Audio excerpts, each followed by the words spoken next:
Samantala, inaasang mas gaganda pa ang serbisyo ng Maynilad sa kanilang customer matapos ang mga isinagawang operasyon laban sa mga iligal na koneksyon ng tubig sa kanilang linya. Ayon sa Maynilad, mula sa 6,900 anti-illegal operations mula Enero hanggang August 2024, umabot na sa 560,000 cubic meters ng potable water ang kanilang na-recover. Ang naturang volume ng tubig ay sasapat daw para sa pang-araw-araw na pangangailangan ng 3,500 water service connections. Maliban naman sa na-recover na dami ng potable water, aabot sa 62 million pesos ang kanila na generated revenues mula sa nasabing anti-illegal operations. Nagpasalamat naman ang Maynilad sa suporta ng mga LGU sa kanilang kampanya upang isulong ang patas na distribusyon ng tubig at pigilan ang anumang mga iligal na gawain.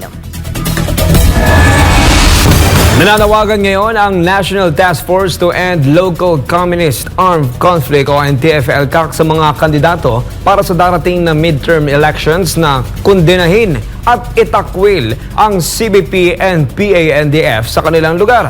Ang nasabing panawagan ay naglalayong tapusin ng armadong pakikibaka na patuloy na nararanasan sa ibang lugar dito sa Pilipinas. Si Almar Fusuelo sa report. Nakatutok ngayon ang buong sambayanan sa nagpapatuloy na filing of candidacy ng mga nagnanais na makakuha ng posisyon sa Senado, Kongreso, probinsya at sa mga syudad o munisipalidad.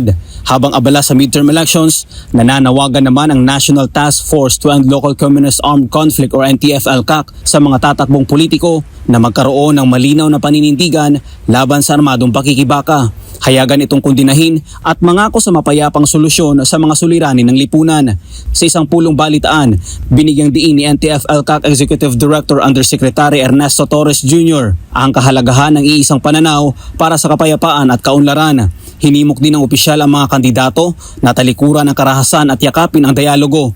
Anya, tayo ay nasa isang demokratikong lipunan at sino man ay may karapatang tumakbo sa pwesto. Ngunit, mahalagaan niya para sa sambayan ng Pilipino na malaman ang katotohanan tungkol sa CPP and PANDF na idiniklarang teroristang grupo sa ilalim ng Anti-Terrorism Act. Dagdag pa ni Torres na ang nagpapatuloy na kampanya ng NTF-ELCAC ay naglalayong ilantad ang mapaninlang na mga taktika na ginagamit ng Communist Party of the Philippines or CPP at ang armed wing nito, ang New People's Army o NPA. Umaasa din ito na tatalikuran ng mga kandidato ang armadong pakikibaka at tatanggapin ang mapayapang solusyon.